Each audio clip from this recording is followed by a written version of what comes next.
Alors, donc nous avons vu comme méthode d'implantation la méthode Kuziak et la méthode King.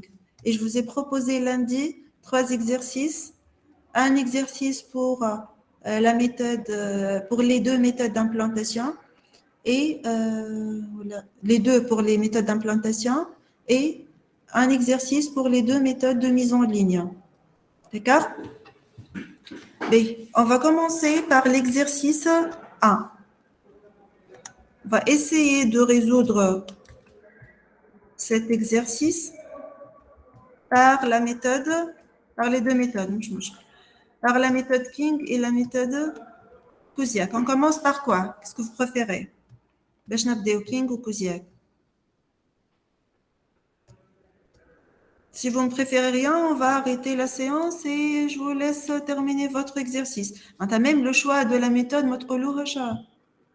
On commence par quoi? Double King, madame. Tahar. Et puisque vous n'êtes pas là, j'ai toutes les méthodes déjà résolues, donc je vais vous montrer les méthodes, les résolutions que j'ai faites. Je ne suis pas là pour vous enregistrer la méthode uniquement, je suis là pour discuter. Nous avons déjà fait ça en classe, donc j'ai voulu discuter les points que vous n'avez pas compris. Donc, pour la méthode qui m'appelle TAR, ça consiste en quoi? On commence par calculer le poids de chaque colonne. Comment on calcule le poids? On attribue des valeurs.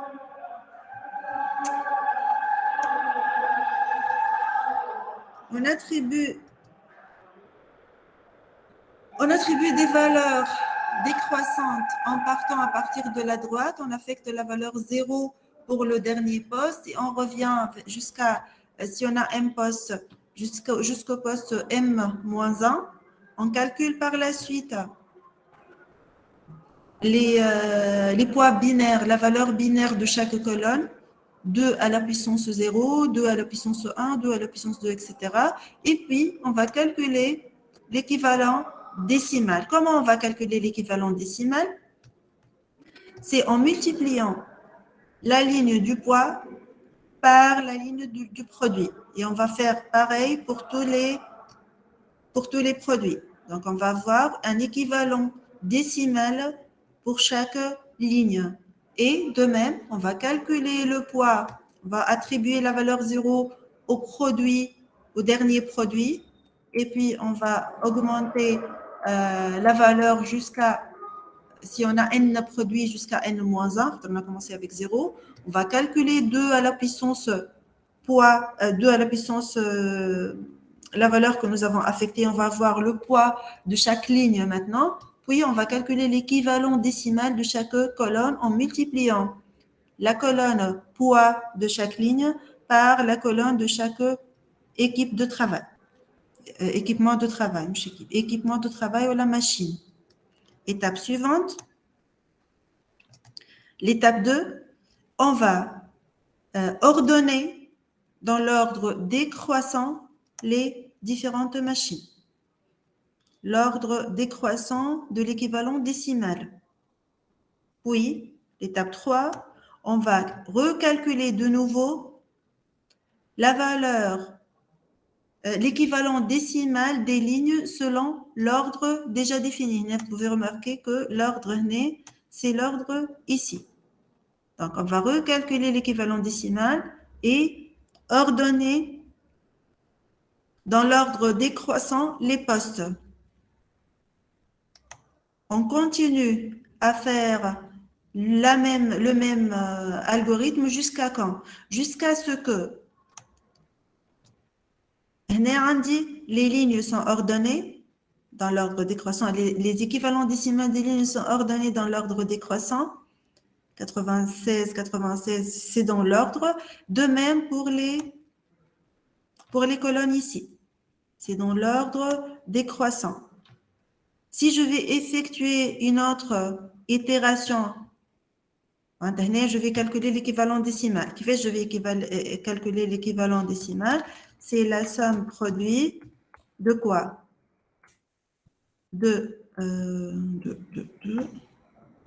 Du poids fois cette ligne-là. D'accord? Première ligne. Et on va copier cette équation vers le bas. C'est ce que nous avons fait lundi. On va copier vers le bas et on va trouver que les équivalents décimaux sont déjà ordonnés. Maintenant, je ne vais rien ordonner. J'ai arrêté les itérations. C'est la condition d'arrêt des itérations. D'accord? Donc, c'est déjà ordonné. De même pour les colonnes. Donc, la matrice, elle est optimisée. Initialement, j'ai obtenu cette matrice-là. Maintenant, je n'ai pas de lot à définir. Et puis, on va essayer de trouver quel lot je peux définir. Donc, la dernière fois, nous avons discuté le fait que je peux définir uniquement deux lots. Je peux définir ce lot-là et le deuxième ici. D'accord? Ou bien, je peux définir aussi trois lots.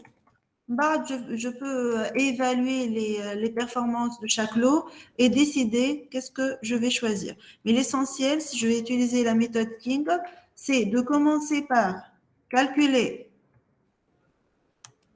les poids binaires de chaque tableau-là, calculer le poids binaire de chaque colonne et de chaque ligne, calculer l'équivalent décimal de chaque colonne et de chaque ligne, puis ordonner alternativement les colonnes et les lignes dans l'ordre décroissant de l'équivalent décimal, continuer à effectuer, alterner entre calcul de l'équivalent décimal, ordonner dans l'ordre décroissant des colonnes puis des lignes qui m'apprennent alternativement jusqu'à arriver à une étape où, en effectuant une itération de calcul de l'équivalent décimal, je trouve les produits, c'est-à-dire les lignes ordonnées dans l'ordre décroissant. De même pour les machines, les colonnes ordonnées dans l'ordre décroissant. Et je peux dire que la matrice produit machine produit est optimisée et on peut déterminer les lots à partir de cette matrice-là.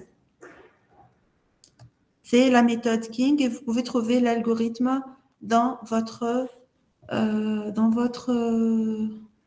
Classroom, le PowerPoint, le PDF du cours. Si je vais appliquer la méthode Kuziak, que fait la méthode Kuziak? Puisqu'on n'a pas de trafic, on commence par le premier, par le P1. Très bien. Donc, ce que nous avons fait dans le premier exemple du cours, nous avons commencé avec le produit qui est le plus fabriqué. Mais ici, on n'a pas d'informations sur la quantité produite, donc on va commencer par le premier produit. Certains considèrent le produit qui a le plus d'étapes. Mais on va simplifier, on va commencer par le premier produit. Donc, on a commencé par le premier produit, puis qu'est-ce qu'on va faire?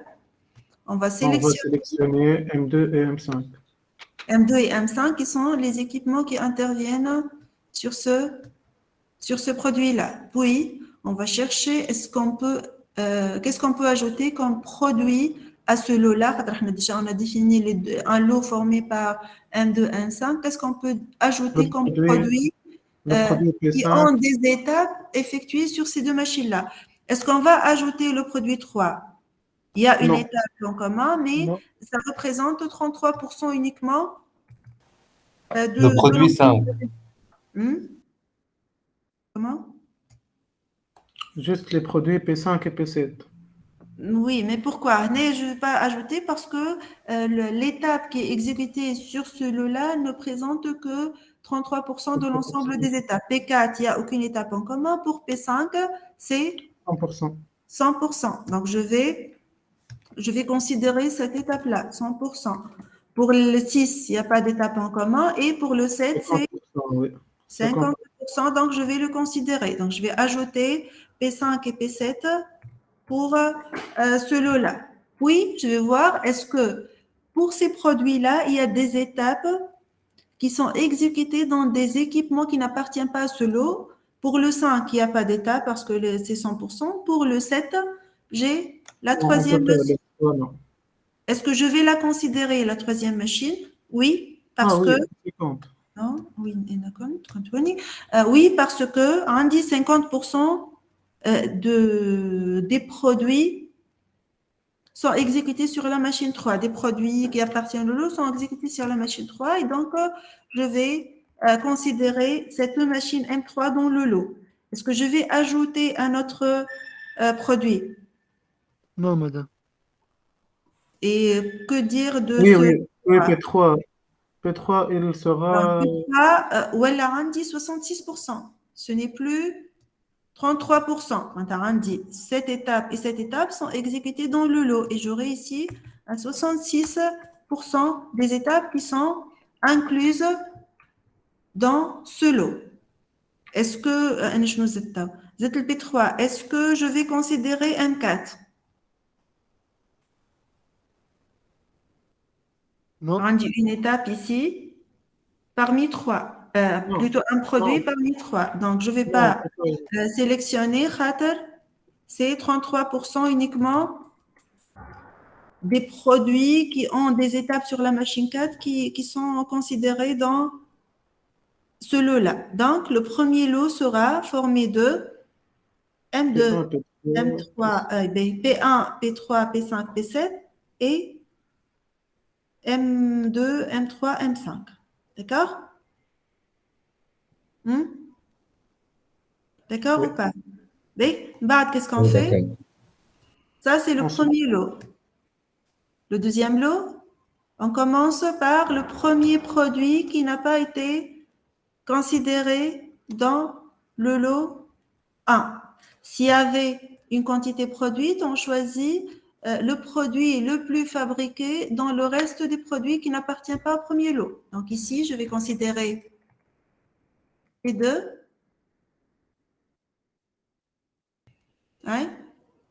M4 et M6. Je vais sélectionner M4 et je vais la considérer ou pas? oui, madame. Oui, Oui. Et M6. M6. Un peu ma cote oui, hein? Et M6. M6, c'est 50%. M4, c'est combien? 50%. 50%. Donc, est-ce que je vais ajouter un autre produit? Est-ce que je vais ajouter le produit 6? Oui. Oui, Oui. madame. Pourquoi? 100% exécuté. 100%. 100%. Est-ce que je vais ajouter le produit 4? Non. Non, Khadr, déjà, il n'y a pas d'étape en commun. Donc, le deuxième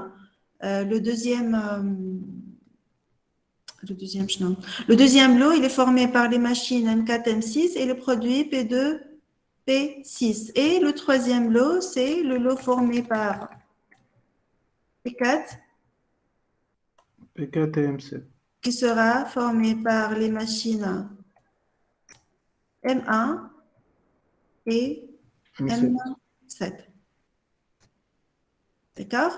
Donc, vous avez les trois lots. Le premier lot, il est déterminé ici. Deuxième lot, en vert, je pense, P1, P6 sur les machines M4, M6. Voilà. Et le troisième lot ici. Puis, n'oubliez pas de vérifier si vous avez des étapes pour certains produits qui sont exécutés en dehors du lot considéré. Ici, par exemple, pour le troisième produit, si on vérifie ici, on va trouver qu'il y a une troisième étape qui est exécutée dans le lot 2 et non pas dans le premier lot bleu ici. D'accord? Ça, c'est pour la matrice, pour la méthode Kuziak, pour la définition des lots de production. Donc, méthode King et méthode Kuziak. D'accord? Il y a la mise en ligne, la méthode d'implantation, c'est-à-dire la détermination des lots de production. Les détails des algorithmes, vous les trouvez dans les présentations. Hein? D'accord?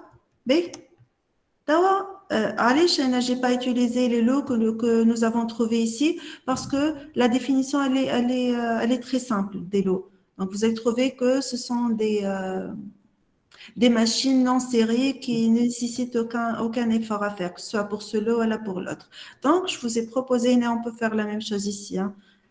On va continuer.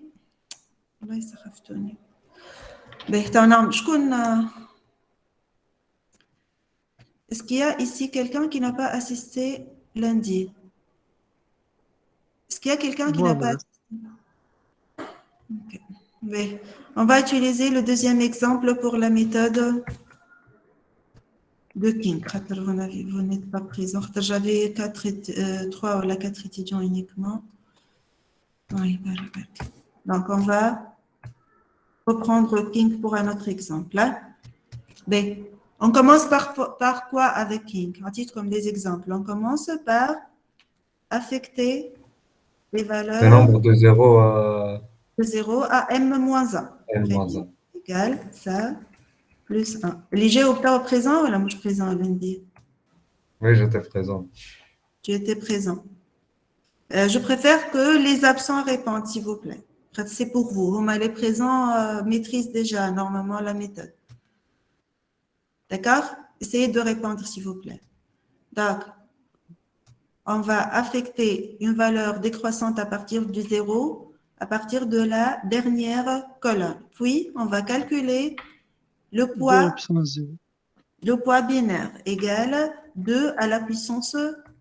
On va commencer par 2 à la puissance 0. Je m'en ai de l'autre côté, mais ce n'est pas grave. Et on va effectuer les mêmes calculs pour le reste des valeurs. D'accord? Voilà, et voilà. Puis, on va calculer ce qu'on a appelé l'équivalent décimal. Des lignes ou des colonnes? L'équivalent décimal des lignes ou des colonnes? 2 colonnes, madame. Dans ce cas, ce sera des colonnes. Gestion chiffronnée. On a commencé par les lignes. Donc, des colonnes. Allez, des colonnes. Pourquoi des colonnes? Pour l'équivalent décimal. Comment je vais calculer l'équivalent décimal? C'est le produit de ce que nous avons appelé le poids des lignes, des colonnes. Pour l'équivalent décimal de cette ligne-là, qui se rappelle ce que j'ai expliqué tout à l'heure? Comment je vais calculer ça? On calcule la somme des 2048 plus 1024 plus 256 plus 16. Donc, je vais multiplier quoi? Je vais multiplier cette Ah, ligne. on fixe la Mais, ligne à part la fixation, je vais multiplier cette ligne par fois la ligne. Décimal 1. des lignes. Donc, je vais Par la colonne 1. multiplier les équivalents décimales de chaque ligne. Lorsque je calcule le poids des colonnes, je vais utiliser ces poids des colonnes pour calculer les évaluations des lignes. Lorsque je calcule les poids des lignes, je vais utiliser ces poids-là pour calculer les équivalents des colonnes. D'accord? Là, pourquoi je vais fixer la troisième ligne? Parce que je vais utiliser les mêmes valeurs. Ça ne va pas changer dépendamment de la ligne. Ce que j'ai calculé ici, le poids de chaque colonne, c'est fixe, quelle que soit la ligne. Donc, je vais tout simplement fixer pour pouvoir copier vers le bas. C'est un outil d'Excel tout simplement et on va voir les calculs des équivalents décimales de chaque ligne et non pas de chaque colonne. D'accord? Puis, qu'est-ce qu'on va faire? La même chose pour les lignes, madame. Les lignes en ordre décroissant. On pouvait calculer les poids de chaque, les poids binaires de chaque ligne, puis calculer les équivalents décimaux de chaque colonne, et puis ordonner. Mais on peut aussi commencer par ordonner les lignes selon un ordre croissant ou la décroissant? Décroissant. Décroissant. Donc, on va utiliser les lignes.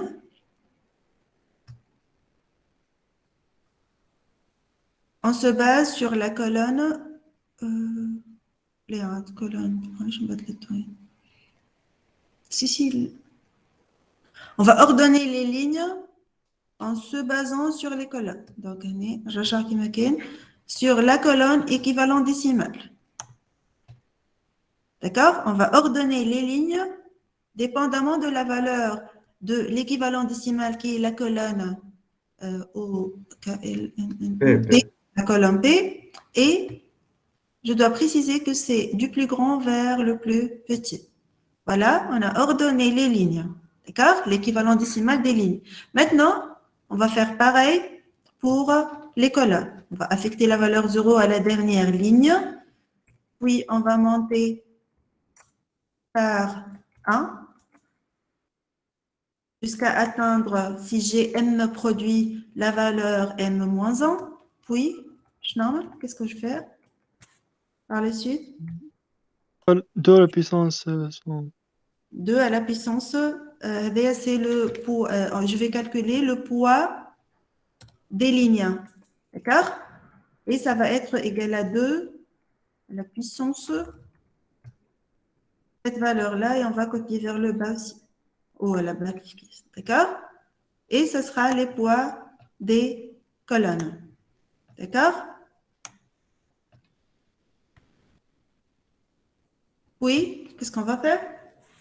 On va calculer l'équivalent décimal de chaque colonne ou de chaque ligne. De chaque ligne. De chaque colonne. De chaque colonne. Qui fait l'équivalent décimal de chaque colonne? Je vais multiplier quoi par quoi?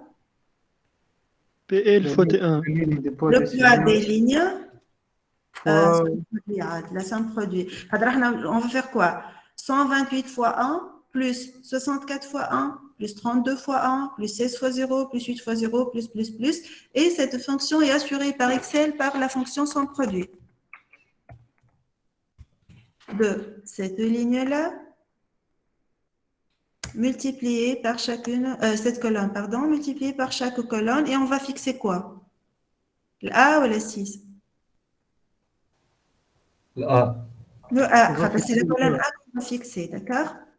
Et on va copier à droite pour avoir les différentes valeurs ou les différentes évaluations des colonnes. Est-ce que ce sont dans l'ordre, ces évaluations-là? Est-ce que les évaluations sont dans l'ordre?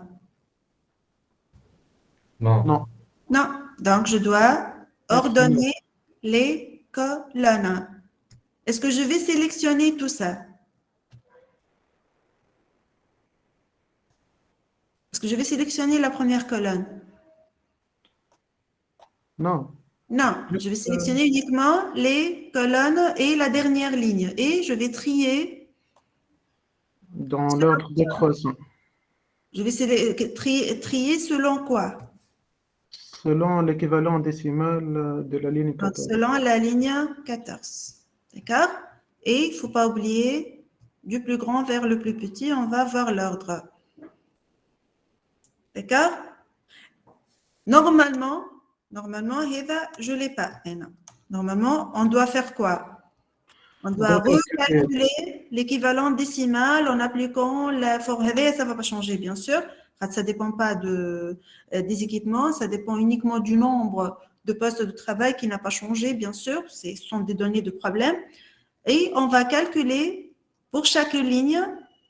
Bien sûr, ça changera, l'ordre des postes de travail va changer, mais et on va calculer les nouveaux équivalents décimaux des lignes. Est-ce que c'est ordonné?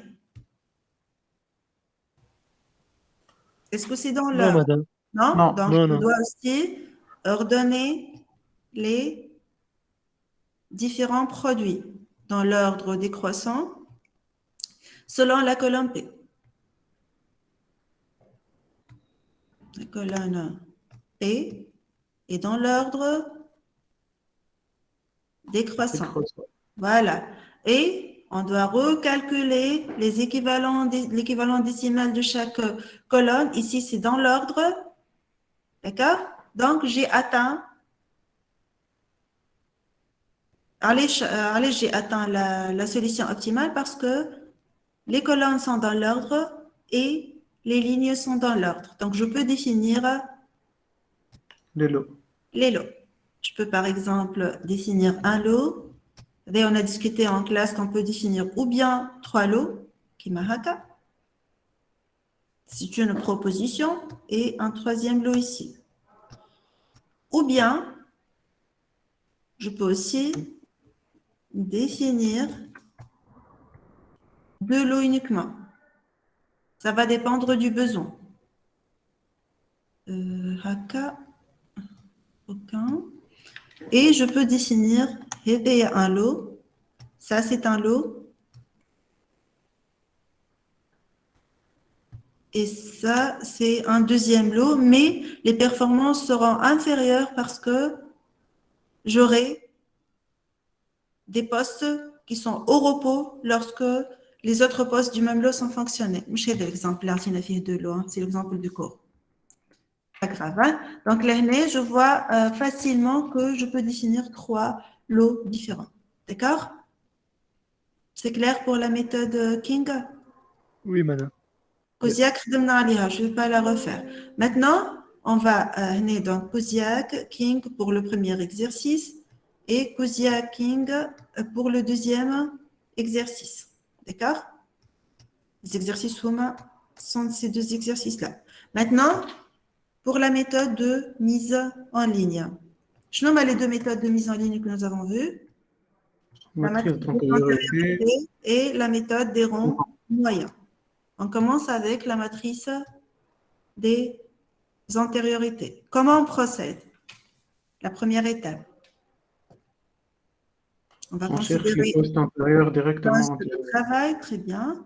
On va considérer les postes de travail et on va déterminer quels sont, pour chaque poste, le poste qui est directement antérieur à ce poste-là. Ce n'est pas tous les postes antérieurs, mais quel est le poste qui est directement antérieur à ce poste-là. On prend la machine M1. Elle est toujours numéro 1, donc elle n'a pas d'antériorité. Vous êtes d'accord ou pas? Oui. La machine M2, elle est 3e, M6. juste après M6. Donc, je vais ajouter M6 pour M2. Elle est 5e, juste avant M7. D'accord? Suivez avec moi, s'il vous plaît. Elle est 3e, juste avant M4. Suivez avec moi pour ne pas me tromper. Et elle est 5e, juste avant M6. J'ai déjà pris ça en considération. La machine M3 est la première. La machine M4, elle est 3e après M5. Elle est 2e après M1. Et elle est 3e après M5. Elle est 3e après M5. Voilà. D'accord? M5, elle est 2e après M1. Oui, M5. Elle est 2e après M1 et 2e après M1. Donc, elle a une seule antériorité qui est M1. Pour M6, hein, qui peut répondre? M6, elle est M3, juste antérieur, Mhm. et M4. Très bien. Et M4. Pour M7, 4e avant M2. 4e avant M4. M4, Aïwa.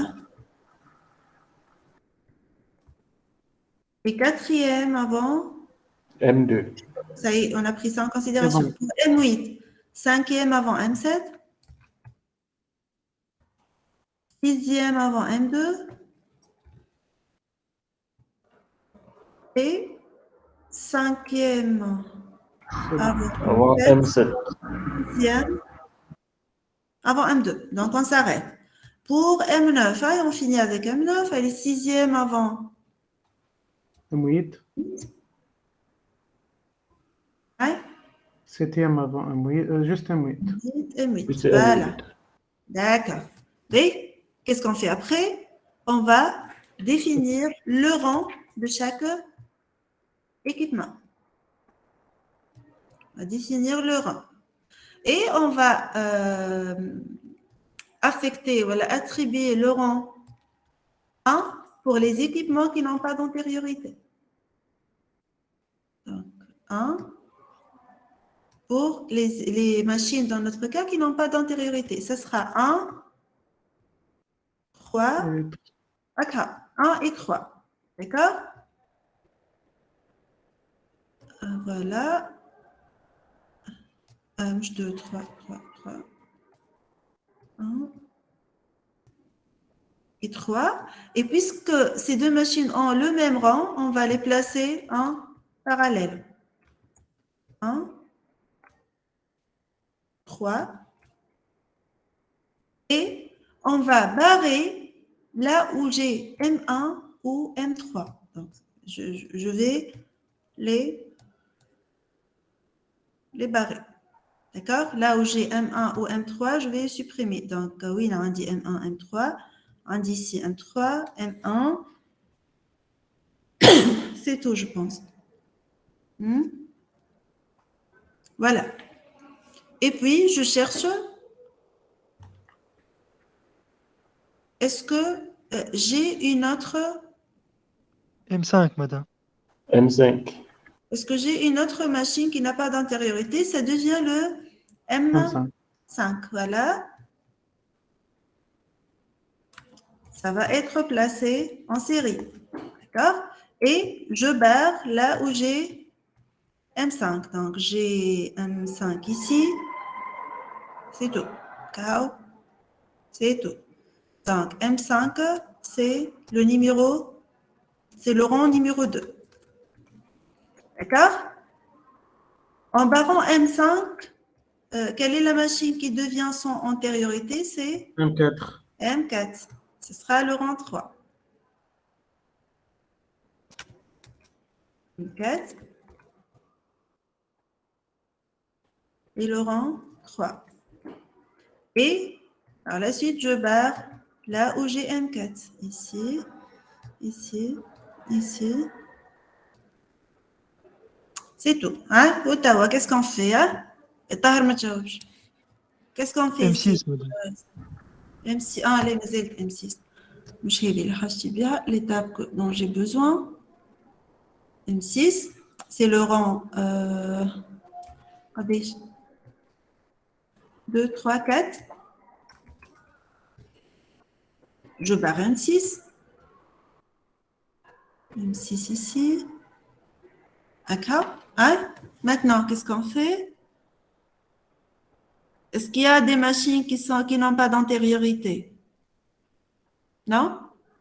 Mais par contre, qu'est-ce qu'il y a? Il y a ce que nous avons appelé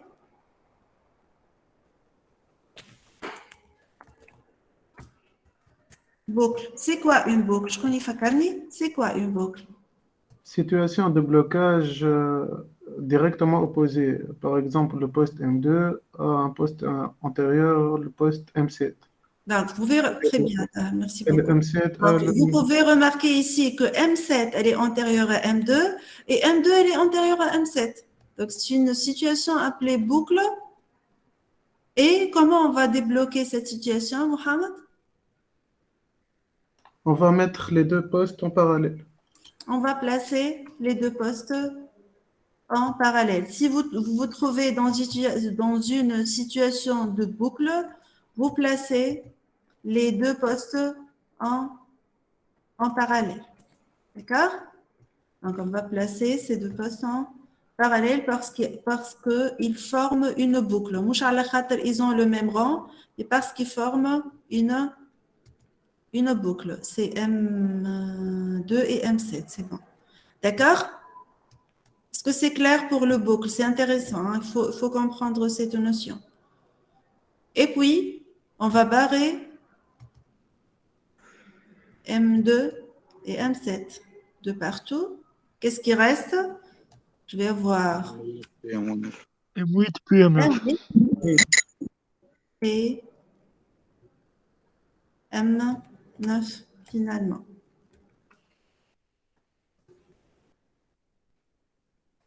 D'accord? Et on a terminé avec la mise en ligne selon la méthode. Quelle méthode? Tu sais la méthode? Matrice d'antériorité. Matrice d'antériorité. D'accord? L'autre méthode de mise en ligne, donc on a la matrice des antériorités et nous avons la solution. B, Tau, méthode de rang moyen. Hein? C'est très simple la méthode des rangs moyens. Toujours, on va considérer le même exemple. Le même exemple. On va calculer la somme des rangs. Ouais, ça, on va placer comment? On va placer pour chaque produit on va placer pour chaque produit son rang dans la gamme de production. Hein? Dans la gamme de production, puis on va calculer la somme des rangs. Fiche la somme des rangs, tout simplement, égale la somme des différents rangs, ici. D'accord? Oui. On va déterminer le nombre de fois où chaque machine apparaît dans la gamme d'un produit. On va appeler ça nombre de rangs. Combien de fois je vais utiliser la machine parmi les 4 processus de production des 4 produits? Nombre de rangs. Ici, c'est égal à combien le nombre de rangs? Le nombre de fois d'apparition de la machine parmi les 4 produits. C'est 3. Oui. 3. 4. 3, voilà 4. 4. 1. 3.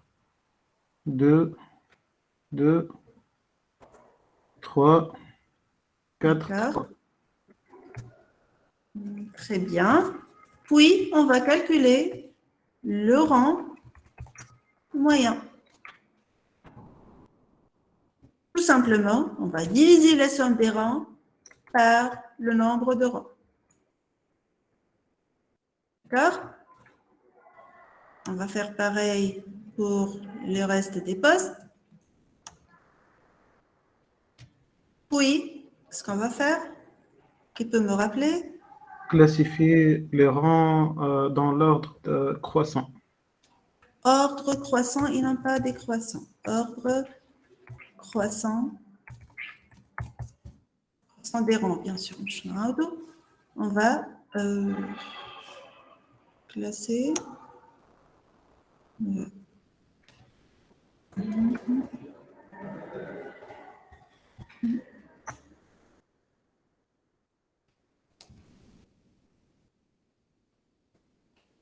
On va classer, normalement de l'axe, mais bon.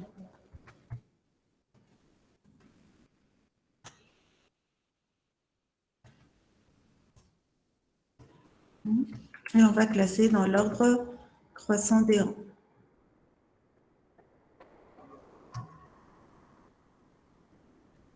Selon la ligne.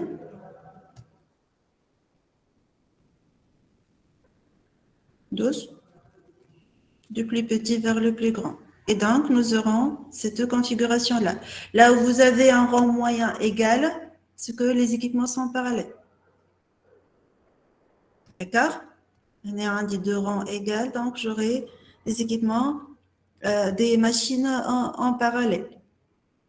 Le layout n'est pas forcément le même que celui donné par la matrice des antériorités. On ne sait pas quelle mise en ligne est la meilleure. Quelle est la meilleure mise en ligne parmi ces 2 présentées ici? Comment je peux savoir? تعطيني أقل des postes en série. Pas forcément, mais plutôt, je vais effectuer l'équilibrage. On a déjà. On peut effectuer l'équilibrage et voir qu'est-ce que ça donne. Je peux avoir un takt time. calculer le takt time et voir le nombre de postes minima, c'est-à-dire la somme des temps de cycle divisé par le takt time pour voir le nombre de postes minimaux que je dois avoir. Je peux calculer l'indice d'équilibrage, je peux avoir un autre critère d'évaluation de la configuration de mise en ligne. D'accord? Donc, on va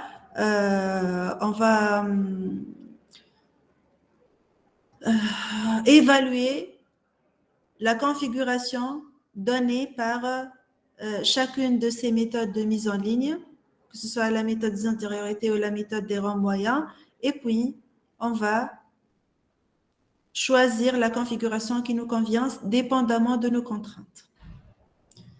D'accord? La même. On doit trouver. Est-ce que je me suis trompée ici? Non, juste بديت وليت تبدا من الام 9 للام 1 مش من الام 1. Ah, mais c'est faux. On doit trouver, on doit classer dans l'ordre. On doit classer dans l'ordre décroissant. On doit trouver les mêmes valeurs quand même. Hein? Du plus petit vers le plus grand. Charmant.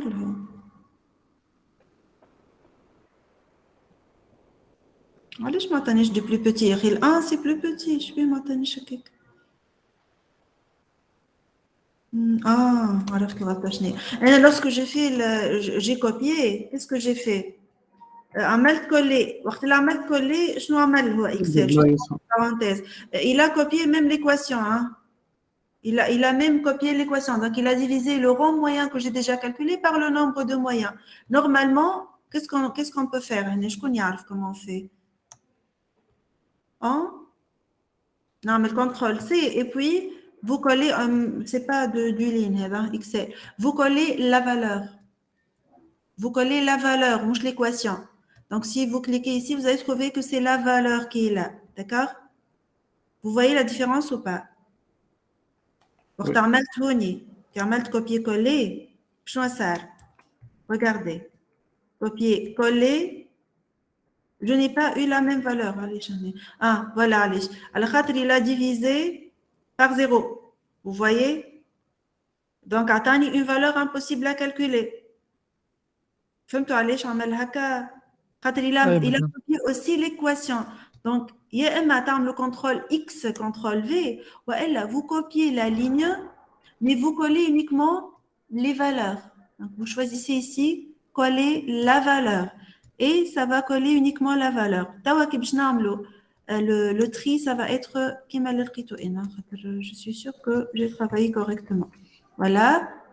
Et voilà. Et on va trier maintenant. Vous allez trouver la ligne 12 du plus petit. Voilà. Vous allez trouver 2 en parallèle ou 5e en série. Mais quand même, on peut trouver 2 configurations différentes. La même, on peut trouver 2 configurations différentes. D'accord? La plus précise, la plus utilisée, il y a la méthode des rangs moyens. Allez, la plus utilisée, c'est la méthode des rangs moyens. On a aussi discuté ça. Pourquoi la matrice des antériorités peut être difficile à appliquer? À cause de quoi, tout simplement? Nous, je peux avoir un flux. Flux à 2 sens. Flux compliqué. Le flux de sens. L'année, je peux avoir un flux compliqué. Maintenant, je peux me trouver dans une situation où je ne peux pas avancer. Je n'ai pas de machines qui n'ont pas d'antécédents. Je n'ai pas de boucle. Je n'ai rien du tout. Et j'ai quand même des postes de travail qui ne sont pas placés. Donc, je peux être bloqué pour la matrice des antériorités. Alors que pour les rangs moyens, je ne peux jamais être bloqué. Pourquoi? Parce qu'il y a des calculs à faire et je vais avoir l'ordre uniquement. D'accord? Donc, les machines qui ont le même ordre vont être placées en parallèle. Ici, c'est 1, 3 et 2, 7. Et les autres machines seront en série. Je répète, les 2 méthodes, matrice des antériorités et rang moyen, peuvent donner des configurations légèrement différentes, mais pas complètement différentes. La remarque sur le flux maintenant, parfois, la méthode des rangs moyens t'attini un flux inversé. Par exemple, selon ce que la méthode des rangs moyens a proposé, la machine M2, puis la machine M7. Alors que pour le produit 2, par exemple, l'étape 5 sur la machine 2 et l'étape 4 sur la machine 7. Si je vais considérer le flux direct, c'est comme si je vais avoir quoi? Je vais avoir un flux de retour. D'accord? Donc, je dois préciser, si j'ai cette situation-là, je dois préciser que j'ai un flux de retour. Insertion de illustration, forme. Voilà, on doit préciser si nous avons un rebroussement, séminaire, un rebroussement, on doit préciser que nous avons un rebroussement lorsqu'on va présenter le layout et puis on va prendre la décision. Est-ce qu'on va adopter cette configuration ou pas? C'est clair la remarque? Merci de me rappeler, Tahar. On a discuté, vous allez trouver ça dans le cours aussi, mais c'est bien de le rappeler. Est-ce que c'est clair la remarque ici pour le rebroussement? Il y a quelqu'un qui n'a pas compris la remarque. Je ne sais pas ce que vous avez dit. Oui, c'est clair. D'accord. Donc, voilà ce que j'ai à vous dire pour l'implantation et la mise en ligne. Donc, nous avons vu la méthode VSM et un rappel sur les deux méthodes de mise en ligne d'implantation qui sont King et Kuziak et les deux méthodes d'implantation qui sont deux méthodes d'implantation King et Kuziak et deux méthodes de mise en ligne qui sont la matrice des antériorités et la méthode des rangs moyens.